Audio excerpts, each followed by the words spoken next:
این دیگه چه رسم جدیدیه که گذاشتن؟ جشن عروسی دعوتت میکنن اما میخوان به سلیقه اونا لباساتو انتخاب کنی. الان دیگه اینطوری شده. اگه اینطوریه پس مبارک خودشون. تو لازم نکرده که همچین جشنایی بری.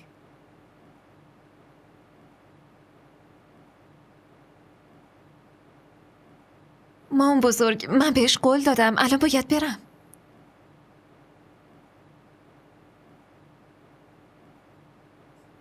باشه میتونی بری. لباستو برات جور میکنم. مامان بزرگ، فقط لباس نه، هدیه هم باید ببرم. آره میدونم.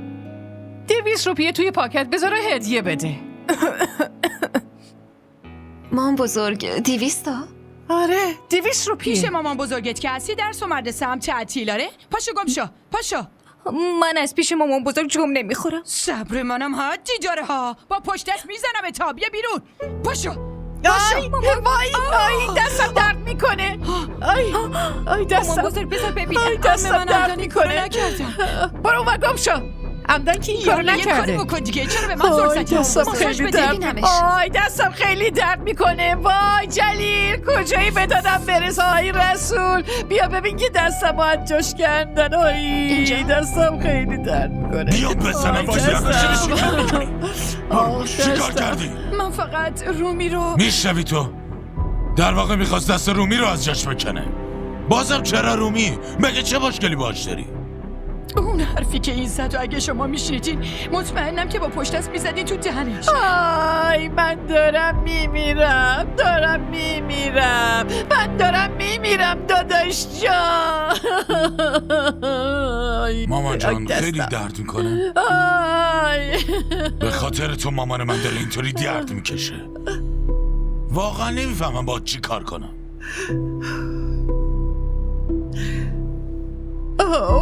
وای خدا درد داره. مامان باید یه ذره تحمل کنید دیگه. بیمارستانم که نمیرین. این رومی کجا رفت؟ چرا داشت گریه میکرد؟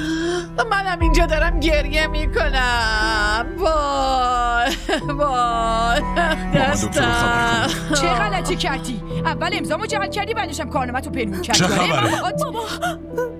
تو عقلتو از دست دادی؟ چرا بی خودی از کاکوه میسازی؟ بازی دادن مامانشو دارین یه مسئله کوچیک جلوه میدین؟ امضای منو جعل کرده. خب چی کار کرده؟ مگه دارایی تو رو به اسم خودش زده؟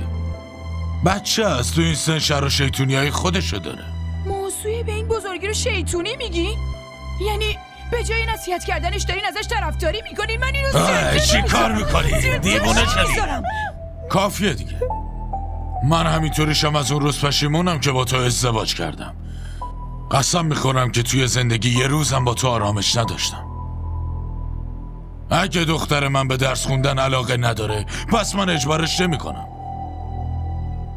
تازه قراره به زودی هم ازدواج کنم.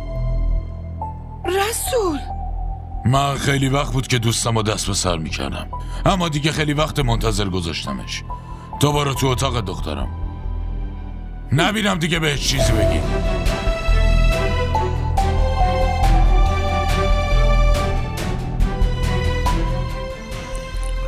زنداداش شهناز، همیشه مردای خونه اینطور تصمیمات رو میگیرن. جلیل راست میگه آبجی. یه خواستگاری که اصلا نمیدونم کیه. من میدونم اینا همش زیر سر عمه است.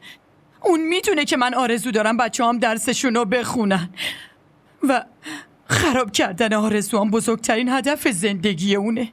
میبینی؟ خواستگارم پیدا کرده. ای خدای من. همزه رو که داری. آره زنمو، گریه نکنین، منم که دخترتونم. چرا انقدر خودتون رو اذیت میکنین؟ واسه این گریه میکنم که خواستگار پیدا کرده، اونم از دوستای خودش. جلیل خودت میدونی که اون دوستاش چطورین. آدمای فضول و سبک، آدمای 2 تا 4 تا هستن.